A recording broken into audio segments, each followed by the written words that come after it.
You'll be walking over to the auditorium in Building 1 once we get finished here for a conversation with our Department of Social Services folks. And then you come back to me next door here at the end, and we'll finish again about 10:30.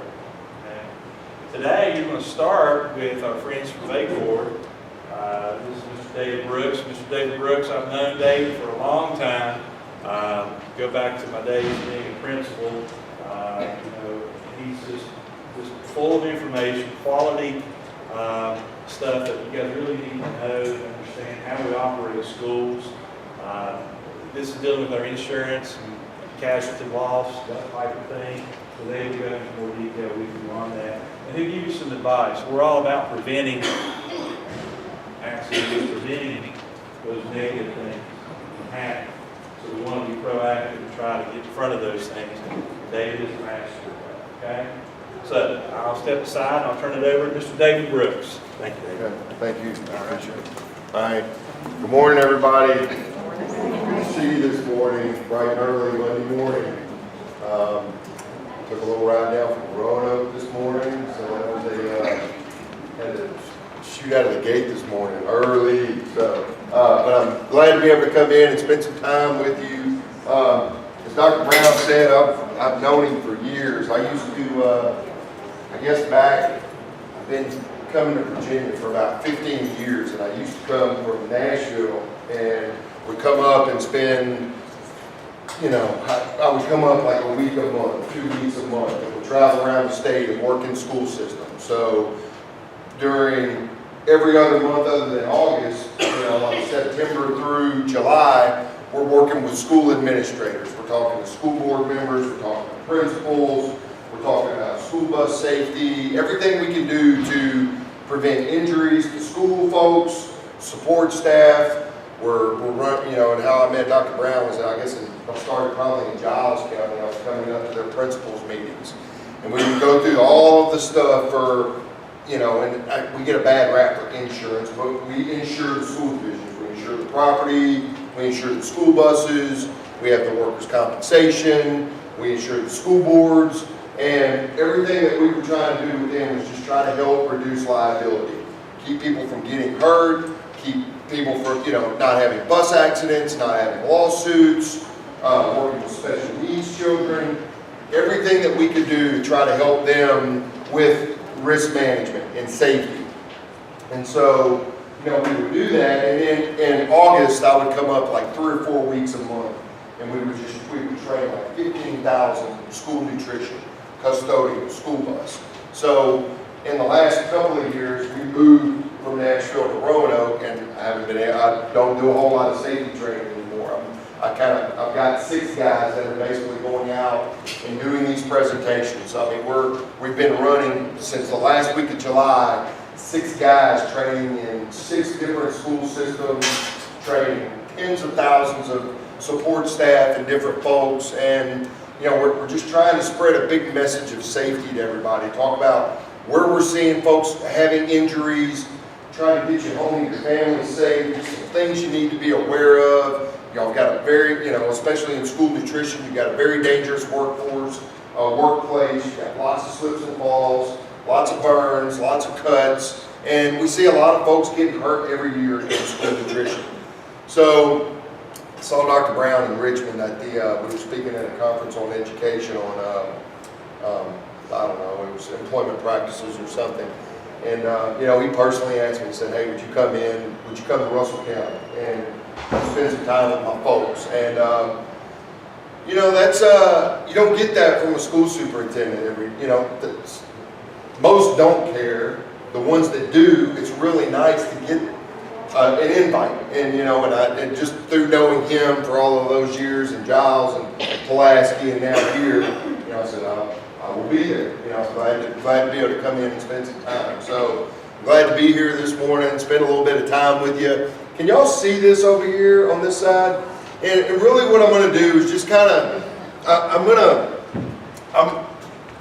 to start with a really bored, well, I'm not going to say bored, but it's just not a great chart. It's a chart, which is how we're going to start this morning. But what I just want to kind of share with you, and this is something that I shared with the school superintendents and the school boards just in the last few months and some statewide trainings. But in VACORP, y'all, we insure just about 100 school divisions in the state. So we work with just about every school system. And in Roanoke, our folks, we handle all of the accidents, all of the workers' comp. We handle most of the bus accidents. I mean, next in a couple of weeks, we'll have 16,000, 17,000 buses running every day, and we see every bus accident, and we deal with those. We see the maintenance and the custodial. We see the fires. I had fire in a school up in Montgomery County a couple of weeks ago. But having all of these schools allows us to see where everybody's getting hurt. I know how many injuries we're going to have this year, and I know what kinds of injuries we're going to have this year. So in a 10-year stretch, we had 25,000 teachers hurt in schools in Virginia. That tells me that this year I'm going to have 3,000 teachers hurt in this school system in this upcoming school year. School nutrition. We've had almost 5,000 school nutrition employees hurt in the last 10 years. So that's what, 500, roughly 5,000, 10 years, that's 500 a year. So that means that in my 100 school divisions, I'm going to have 500 school nutrition employees hurt this year if we don't do something about it. If we don't wear the right shoes, watch the burns, watch the cuts, just the stuff. And it isn't these aren't paper cuts. These aren't a little paper cut, don't go to we see with those 500 school nutrition injuries, I'm going to have 300 slips and falls. 30 or 40 of those, somebody's going to hit their head. Somebody's going to rip a knee. Somebody's going to hurt they're not just fall on the ground and get up and I'm fine. That, we see some tough stuff. So part of this training is, we know where we're at. We know where we're seeing these injuries. And this is not about insurance coming in, not wanting to pay for a claim. That's not my presentation today. We collect premiums, we pay for injuries. My message is, I don't want you to get hurt. I want you safe in your schools. I want you watching out for each other, doing what everybody has their job, something to do. Maintenance, custodial, I need teachers in the classroom. We're going to be pushing a message to these teachers. We've got to get them off of climbing up on chairs and desks and things like that whenever they're decorating their classrooms. Because when the teacher falls off a chair with wheels and they rip their shoulder, hurt their knee, my first grade daughter doesn't have that teacher in the classroom. And that's a problem for Mimi and, for the child. And I feel the same exact way about, I don't know you all, I've met any of you, maybe not personally, but I feel the same way about you, our custodians, my bus drivers. You're taking care, you're giving these children what may be their only or best meal of the day.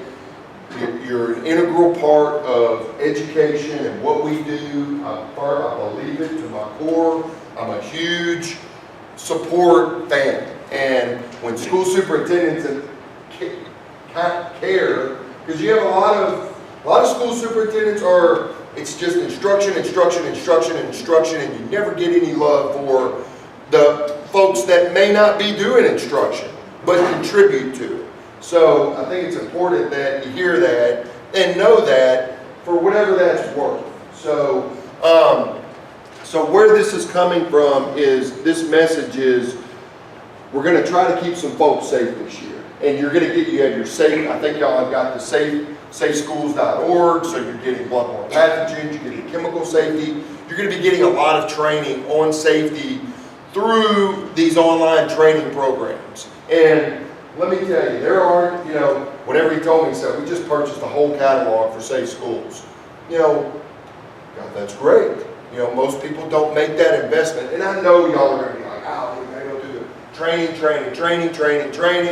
We're getting all this training. Well, you can either look at it as, I don't know, you could look at that in a number of different ways. but I hope you look at it as they're investing in me, they care about me, they want to give me the tools and education that I need to work safe, avoid liabilities, or everything that goes along with what we do with children and working in these schools. And, you know, I hope that's a good thing. I know it can be somewhat monotonous and repetitive, and we're covering the same thing that we cover every year and every year and every year. But, you know what? How many do we have new folks that are coming in this year? How many new employees do we have here that this will be their first year? So not many. So we've got a pretty seasoned, you know, a fairly seasoned, you know, we've got a handful of new. So with the new, or with the substitutes, or with folks that may be coming into your workforce or coming into your kitchen, you know, a lot of this is just going to be educating them on what the risks and the hazards, you know, because it is slick. It's hot, we have the burns and we have the stuff. So, you know, that's that. So, injuries, and just to show you that it's not paper cuts, of those 50,000 workers' comp claims that we've seen in Virginia, you know, we've had roughly $100 million. So, you know, these are, you know, we've seen unbelievable head injuries, fatalities. I had a fatality in a school division just north of Charlottesville a couple of weeks ago. We had an electrical contractor in a building and that we didn't get the power turned off. They were working on some electricity, and it's happened. I've had it happen in Richmond. I've had it happen in Tennessee. I had one in Richmond, Kentucky 2 years ago. It's kind of one of those things that happens every year where a maintenance guy is working on some power, a custodian comes in the night, turns the power on, and then my maintenance guy comes in the next morning and doesn't think to check the power, and we leave a family. And it's unbelievable, but it happens. It's why we train on it. It's why we talk about this stuff. So, you know, we've seen, and in those school nutrition, those 5,000 injuries, you know, roughly $10 million. So these are not, like I said, they're not little bitty, they're significant. You know, they're people that, you know, those injuries are people that can't take care of their families, that can't do what they want to do on the weekends, their back or their shoulder or their neck or their knees. You know, there's something that's affecting them to be able to enjoy their quality of life. And that's what it's all about. And that's why we get up and talk about this stuff. So, with that, what I'm going to talk about is just kind of slips and falls. I'm just going to show you some pictures. I'm going to give you just some examples of some things that we see as we travel around. Because as we're out and about doing our safety work, and as our guys are out doing, we're doing school safety walkthroughs. So we're constantly walking around schools, taking pictures.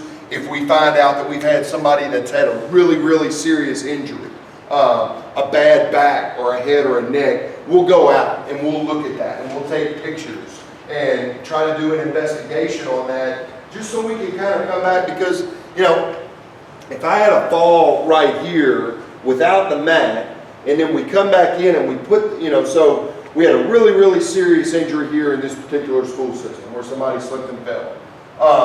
And then, we fix it, clean it up, and we put the mat, for the school system that had this injury, this lady that was hurt, it's completely reactive. We had an injury, we feel really bad about it, it's really sad that she was injured right here, so we're going to buy some mats. So we do that, and that's fine. For them, it's reactive. But for here, as you all are in, if you see that we constantly have water pooling right here, when you come in through this door and it's wet and we need a mat, or we need a better non-slip shoe, or we just need to identify, we need some wet floor signs, then maybe we can be proactive and think about it before it happens. And that's kind of where I want to go, set the table for some of these trainings is, I want you thinking about this stuff as you go back into your kitchens and in your cafeterias, bless you. I want you thinking about, what can we do to make this more safe? Somebody could get hurt here, so we need to look at this a different way. Do we have what we need to be safe in this kitchen, in this cafeteria. So, you know, wet floor signs, mats in front of, you know, sinks and dishwashers. You know, I'm looking, you know, we have a lot of the old tile. We have, you know, like we'll take, like what I really liked about this particular freezer, walk-in freezer, was that they had put in some non-slip strips. There was like little mat down, gritty, you know, they're really, because what we hear from, and what we know is we don't have enough storage in any of our cafeterias unless you build new schools, which most are not. So, you know, we're having to restock and re-rotate and do all of that. So we're in and out of these freezers and coolers all day, every day. If they're not working right or they're not perfectly, you know, and we have pooling water in the freezers or the walk-in coolers, you've got that really high slip hazard. Or if it starts to freeze at night, then you get ice. So, you know, so what can we do about it other than, you know, put in the work orders to your maintenance department, stay on that. I will be bringing that up with the maintenance and the custodial staff. But managers, keep those work orders going in. And, you know, I would say that with the safety push that's being driven by Dr. Brown right now, if we put in a work order for a freezer and we've got pooling water or we've got an ice skating rink in our freezers, then you need to send the man an email and say, listen, I'm on the video, walk the walk, talk the talk. You bring in these guys to talk about safety. I put in a work order once, twice, 3 times. We still have an ice skating rink in our freezer. Can we please get somebody to come and fix the thing? Thank you. And that's where we're at. If I'm going to drive 2.5 hours down there, that's safety. And they got to back it up if we're going to do that. So, you know, just knowing that, you know, we've got these areas, we've got the areas coming out of the, you know, going back to your dumpsters. You know, these are very, you know, if we've got very slick areas, you know, with spills, I think everybody in here knows that we're cleaning up spills as best we can. Y'all just remember not to leave boxes and things laying around in aisleways where somebody's carrying something or coming around a serving line or whatnot. We get a lot of trips, a lot of falls over stuff like that. But cleaning up spills as best we can. Just cleaning all of your spills up really good. Ladders, making sure your step ladders have got good feet on them, that they're not sliding around. They've got slip resistant feet, that you've got good ladders. We shouldn't have anyone standing up on chairs or desks or anything other than a good step ladder to access a height in any of your kitchens. I feel very confident that we can spend 50, 60 bucks, maybe 100 bucks on some good step ladders to have in our freezers, our walk-in coolers, or access heights. But y'all, please, just no climbing on chairs or anything that's unsafe to access any heights. You need to be accessing those safely.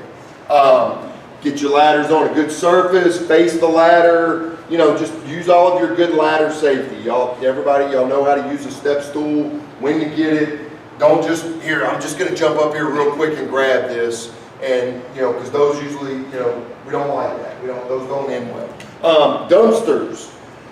This was a, you know, when working in Tennessee, this was a tough one because I've had this, it's happened a lot in a lot of our schools. I had a little lady in Galax, Virginia, same type deal.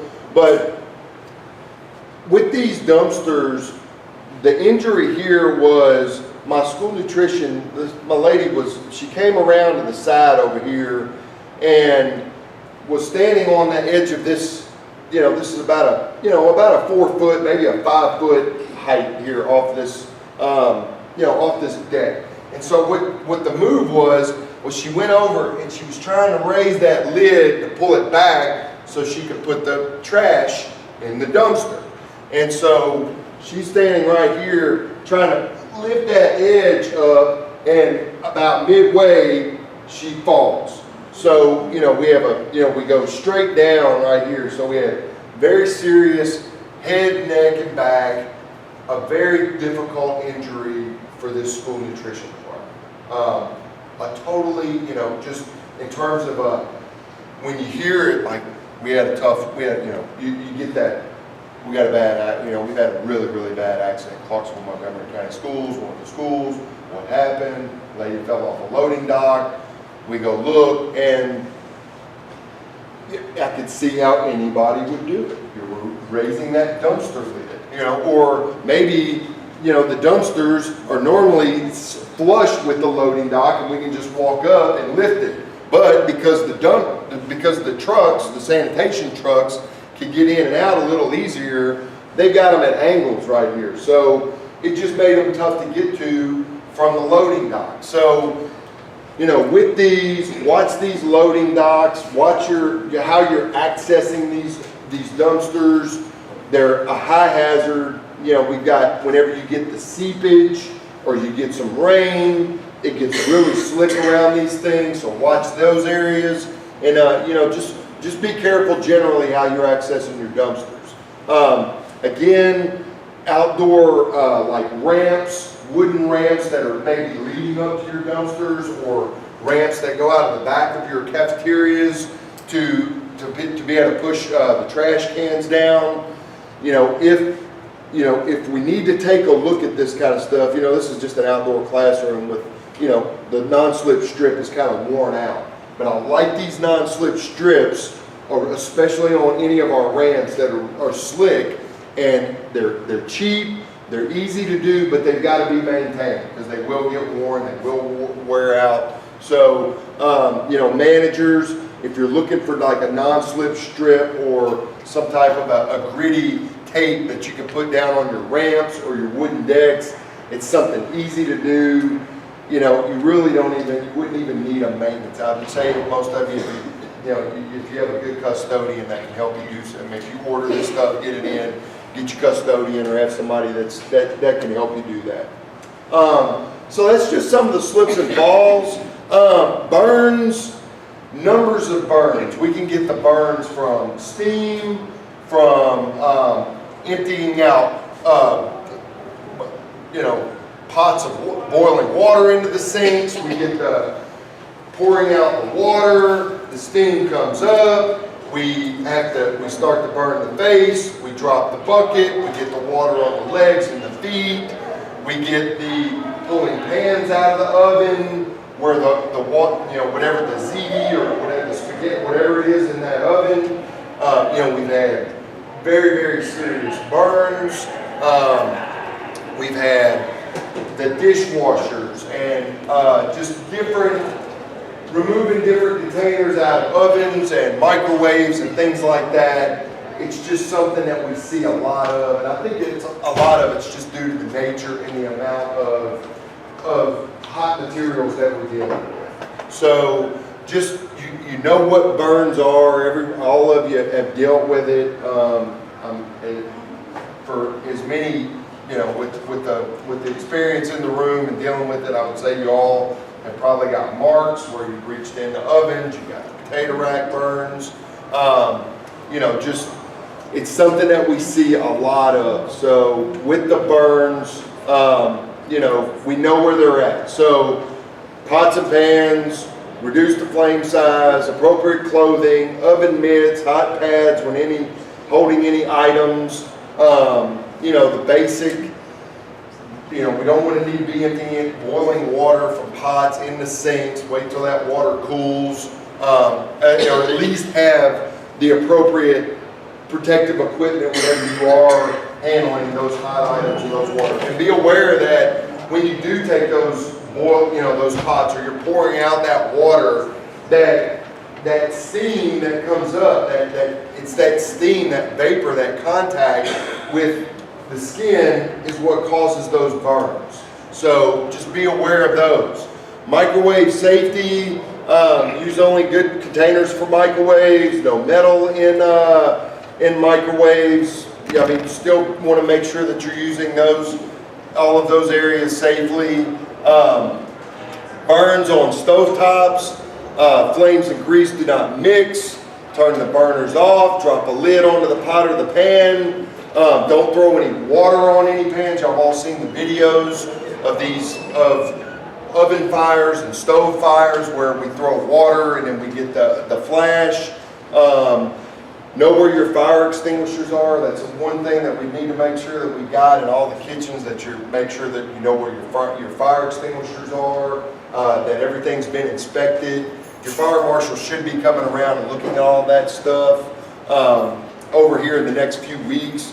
But that's definitely something I want to make sure that, I would say that you're in the Safe Schools training, you're probably going to go through a fire extinguisher training, you're going to go through bloodborne pathogens, you're going to be going through a lot of those different types of things. So just to avoid the burns and the draining of the liquids, and I think I went through just to kind of, just to look, I was, let's see if I've got these. I had a little, so last year we did, we had a burn where we touched the inside of an oven door with the left hand. We were taking a pan of cookies out of the oven, and the pan of the door of the oven hit her neck, so we had a burn in the neck. We had a foot burn, opened the steamer in the kitchen, and water gushed from beneath it. So we had several burns in the kitchens last year. So this is definitely one that we of the handful of injuries that we had 3 burns. So just watch your boilovers, cuts, knives, broken glass, taking out trash, taking putting can lids into trash bags and taking those out to the dumpsters. We get cuts along the legs and the torsos. So, we get cuts with slicers, tomato slicers, cutting tomatoes, cutting vegetables. We get a number of different cuts. So, just some precautions and some things to be aware of on those. Knives and sharps are stored properly. Blades are not extended into the walking areas. Handles in good conditions.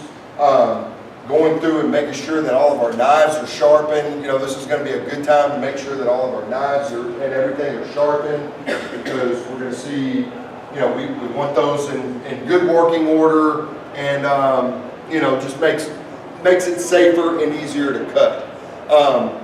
Please don't put any knives in soapy water. We get a lot of cuts every year where somebody's left a knife and we're going into the soapy water, into the sinks, and we grab the knife. Using the right knife for the job, cutting away from you when you're slicing or cutting boxes, using those box cutters and cutting away from you. So just remember all of your cut prevention and just use good, just be safe with these things.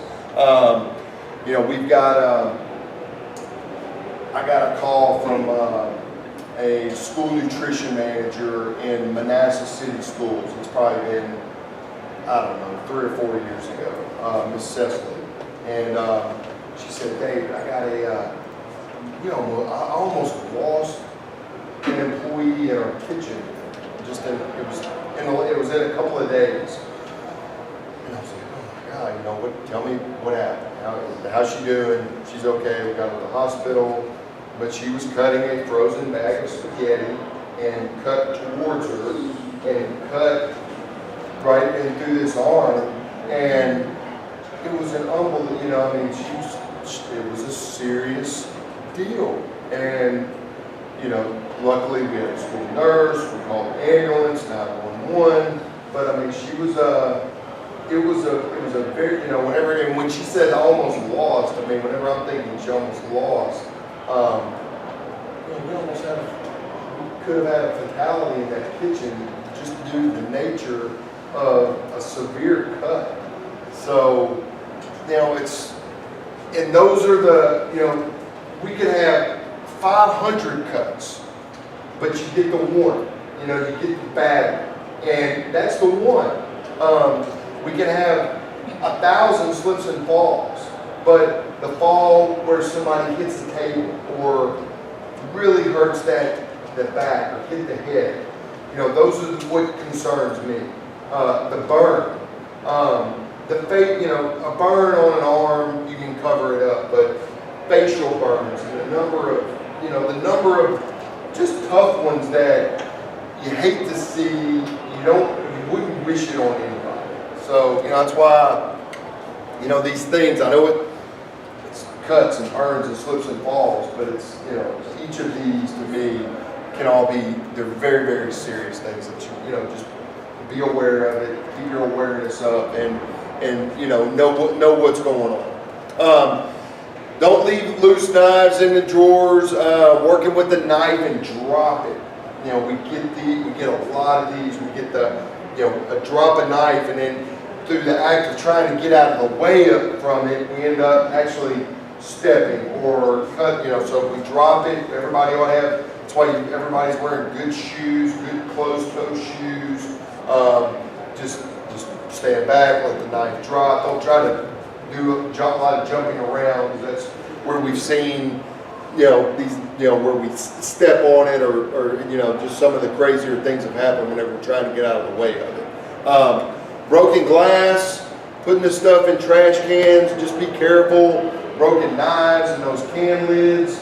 I don't know what your policies or procedures are for the aluminum can lids, but we don't want to throw those just in the trash cans. We want to put those in a can lid, or try to put them somewhere where they're not going to cut through the bag whenever we take the trash out, because that's where we get those cuts through the torso. We've cut the custodian. If you're lucky enough to have a custodian that's going to help you take out some trash, we're thinking about them too. We don't want to cut them as they're taking out the trash.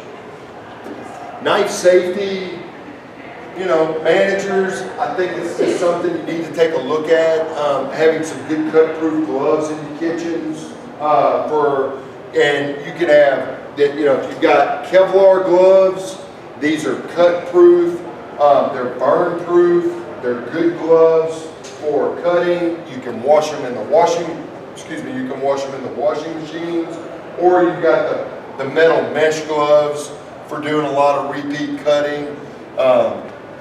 But just, I'm looking in terms of PPE, personal protective equipment.